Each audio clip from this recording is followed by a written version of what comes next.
Hello বন্ধুরা, আমাদের SDTV চ্যানেলে আপনাদের স্বাগতম। আমি দীপিকা চলে এসেছি আপনাদের জন্য অনুরাগের ছোঁয়া সিরিয়ালের আপডেট নিয়ে।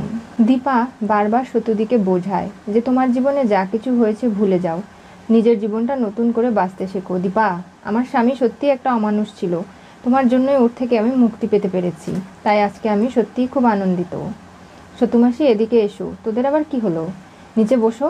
এরপরে সোনারূপা সতুকে খাইয়ে দেয়। দেখলে তো, তোমাকে খাবার খাওয়ানোর লোক আছে, তুমি আর এরকম করে কখনো বলবে না। সোনারূপা তোমাকে খুব ভালোবাসে, আর তোমার কোনো চিন্তা নেই। তোমাকে এখন থেকে সোনারূপাই দেখবে, খুব যত্ন করবে, আগলে রাখবে তোমাকে। দীপার ফোনে একবার ফোন বেজেছিল, দীপা সেটা লক্ষ্য করেনি। এদিকে সূর্য তার পাশের বেডের রুগীটা অসুস্থ হয়ে গেলে সে নানাভাবে বুঝতে পারে যে কি হয়েছে। সে স্টোর রুমে চলে যায়, সেখান থেকে ওষুধ খোঁজাখুঁজি করে। শব্দে সিকিউরিটি গার্ডরা সেখানে যায়, গিয়ে দেখতে পারে সূর্য সেখানে বারবার খুঁজছে, বলছে আমাকে আরও খুঁজতে হবে, আরও খুঁজতে হবে, কোথায় আছে, আমি কেন পাচ্ছি না।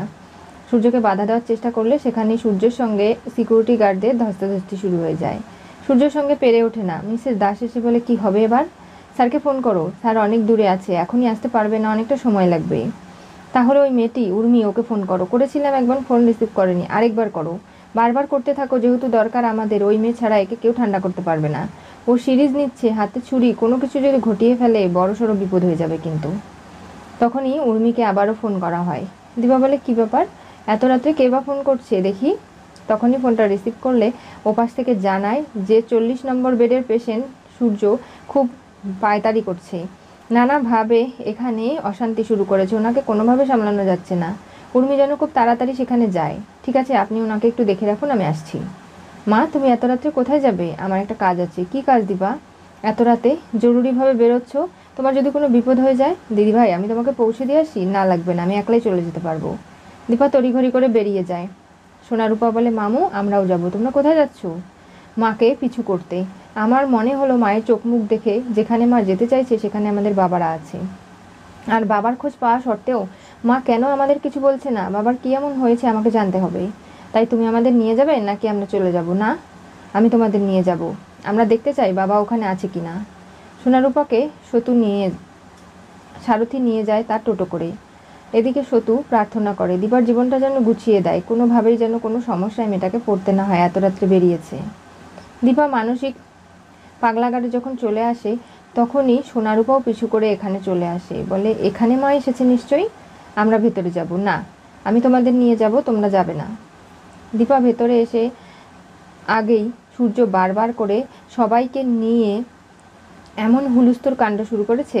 সূর্য যে ওষুধটা খুঁজছিল সেটা সে পেয়ে যায়, এরপরে সেটা ইঞ্জেকশনে ভরে সে অসুস্থ পেশেন্টটাকে দেওয়ার চেষ্টা করে। সবাই মিলে আটকালে সূর্য তাদের ছুরি দিয়ে আঘাত করার চেষ্টা করলে মিসেস দাস বলে, এবার কি হবে? সূর্যকে আটকাতে গিয়েও পারে না।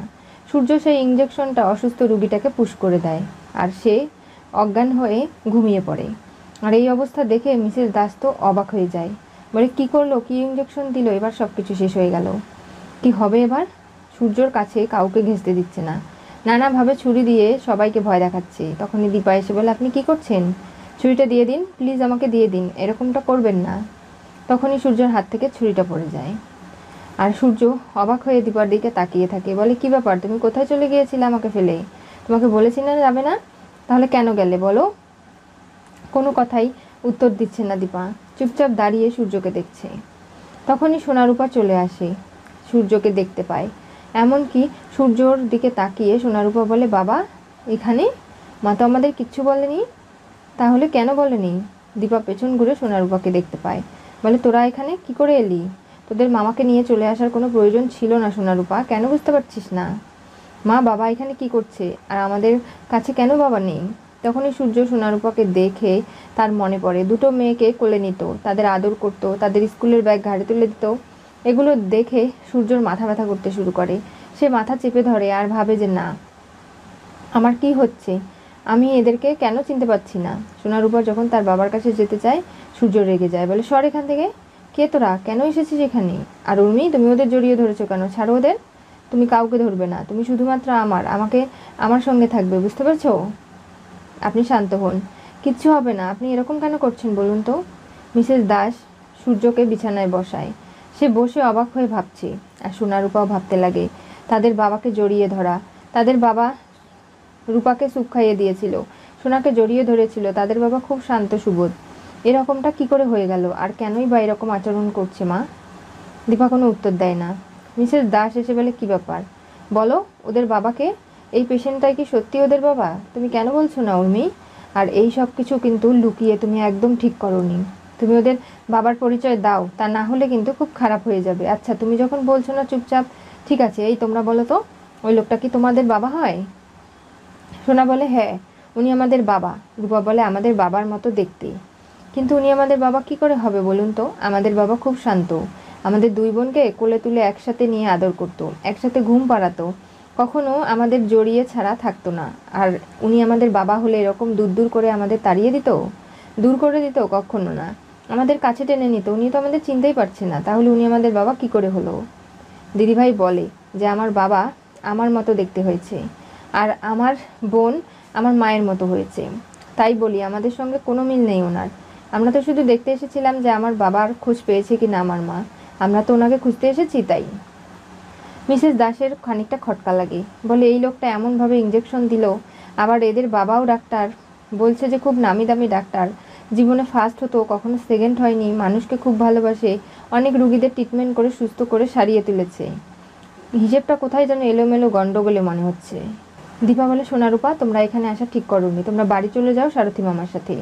সোনারূপা যাওয়ার সময় সূর্যের দিকে অবাক হয়ে তাকিয়ে আছে। তাদের চোখ দিয়ে জল পড়ছে। সূর্য আবার সোনারূপার চোখের জল সহ্য করতে পারছে না। তাদের দেখে সেও কান্না করে ফেলে। সোনারূপা নিজেদের চোখের জল মুছে সারথি মামার সাথে চলে যায়। দীপা ভাবতে লাগে যে ডাক্তারবাবুকে সে কী করে স্মৃতি ফেরাবে, কী বা হলো তার। তার মেয়েরা আজকে এমন করে ভয় পেয়ে গেছে, আর যার কারণে সোনারূপাকে কখনো দীপা বলতে দিতে চায়নি যে এরকম কিছু একটা ঘটেছে তাদের বাবার সাথেই। তখনই দীপার মনে হয় যে ডাক্তারবাবু বলেছিল সূর্যকে কেউ শেষ করে দিতে চায়, এমনকি ওর কোনো ক্ষতি হলে এমন কারো লোকজন রয়েছে যাদের খুব ভালো হবে। এগুলো নিয়ে অনেকটা চিন্তায় দীপা রয়েছে। তখনই ডাক্তার চলে আসে। বলে, কি হয়েছে দেখুন না স্যার, এই পেশেন্টের অবস্থা খুব ক্রিটিক্যাল। এ কি যে একটা ইঞ্জেকশন দিয়ে দিয়েছে আমি জানি না, এই যে বোতলটা। তখনই এটা দেখে অবাক হয়ে যায় ডাক্তারবাবু। বলে, কি ব্যাপার? উনি নিশ্চয়ই কোনো হার্টের বড় ডাক্তার, যার কারণে উনি এই ওষুধটা দিতে পেরেছেন। এটা ওনার অভ্যেস বলেই উনি আজকে একজন নতুন ভাবে মানুষকে বাঁচিয়ে তার প্রাণ দান করেছেন। তা না হলে এই পেশেন্ট আর অ্যাটাক হয়ে যেত। ওনাকে আমরা বাঁচাতে পারতাম না, কিন্তু ঠিক সময়ে তুমি এই ওষুধটা দিয়ে ওনার প্রাণ বাঁচিয়েছো। বুঝতে পারছো তুমি কি করেছো? তুমি কি একজন ডাক্তার? সূর্য বলে, আমার কাছে একদম আসবে না, সরো, আমাকে ছোবে না। আর সূর্যর মনে হয় যে সে কানে স্থেথো দিয়ে রুগী দেখতো, আবছা আবছা তার মনে পড়তে লাগে সেগুলো। আর দীপা ভাবে যে ডাক্তার সূর্য সেনগুপ্তর মুখের হাসি দেখে অনেক রুগী সুস্থ হয়ে যেত, এমনকি তার ট্রিটমেন্ট, তার অপারেশন করার ধরন সব কিছু অন্যরকম। আর যার কারণে সে একজন বেস্ট কার্ডিওলজিস্ট হিসাবে সকলের কাছে পরিচিত। অথচ আজকে সেই মানুষটারই কী অবস্থা, নিজের কোনো কিছুরই খেয়াল থাকে না। আর এগুলো নিয়ে নানাভাবে দীপা চুপচাপ দাঁড়িয়ে থাকে।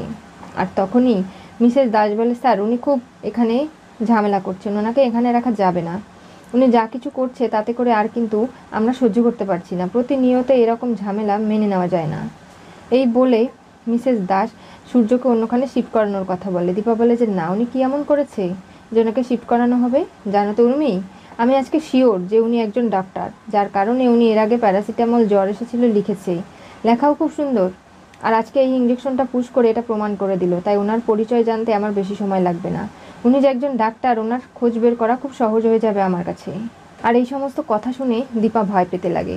ভাবে যে কোনোভাবেই যদি সূর্যর খোঁজটা পেয়ে যায় ডাক্তারবাবু, তাহলে তো সব কিছু শেষ। সূর্যর পারিবারিক যে স্ট্যাটাস রয়েছে এবং সূর্যর দুই মেয়ে দীপা, সব কিছু সম্পর্কে তারা জেনে যাবে, তখন আরও বেশি সূর্যের জন্য ক্ষতিকারক হতে পারে। দীপা চুপচাপ দাঁড়িয়ে সূর্যর দিকেই তাকিয়ে আছে, ভাবছে যে কিভাবে কি সবটা এলোমেলো হয়ে গেল। দীপা আবারও সূর্যের জীবনে এসে পড়ছে। নানাভাবে সূর্যও দীপাকে ছেড়ে থাকতে পারছে না। এক মুহূর্ত কি হতে চলেছে অনুরাগের ছোঁয়া সিরিয়ালের পরবর্তী টুইস্টে? সূর্য অসুস্থ রোগীকে ইঞ্জেকশন দিয়ে জীবন বাঁচালো। সোনারূপা দীপার পিছু নিয়ে সূর্যের খোঁজ পেল। আজকে সূর্য যা কিছু করেছে তাতে করে কিন্তু খুব ভালো করে বোঝা যাচ্ছে যে সূর্য একজন ডাক্তার। কোনোভাবেই সূর্য কোনো পেশেন্টের ক্ষতি হতে দিতে পারে না, আর যার কারণেই সূর্য একজনের প্রাণ বাঁচিয়েছে। দীপা কিভাবে সূর্যকে কলকাতায় নিয়ে যাবে, কিভাবে তার স্মৃতি ফেরাবে, এইসব নিয়ে যখন চিন্তিত মিসেস দাস, তখন ভাবছে যেভাবেই হোক না কেন আমার মুখটা বন্ধ রাখতে হবে। আমি যে এই মেয়েটা সম্পর্কে অনেক কিছু বুঝেছি, ওই বাচ্চাগুলোকে দেখে ফেলেছি, এগুলো নিয়ে ডাক্তার সেনকে কিছু বলা যাবে না। আমার সময় সুযোগ বুঝে মুখ খুলতে হবে। আর ডাক্তার সেন সূর্যর এই ব্যবহার আচরণে এবার সূর্যের পরিচয় খুঁজে বের করতে যেয়ে কুলু পেয়ে গেছে। সময় সুযোগ বুঝে সেগুলো কাজে লাগাবে। সোনারূপা তাদের বাবাকে এই অবস্থায় দেখে তারা সহ্য করে নিতে পারেনি। তাদের বাবা একসময় তাদের খুব ভালোবাসতো। সেই বাবার এই পরিণতি কেউ মেনে নিতে পারে? এরপরে কি ঘটবে জানতে চোখ রাখতে হবে আমাদের চ্যানেলে। পাশে থাকা বেল আইকনটি অবশ্যই করে ক্লিক করুন।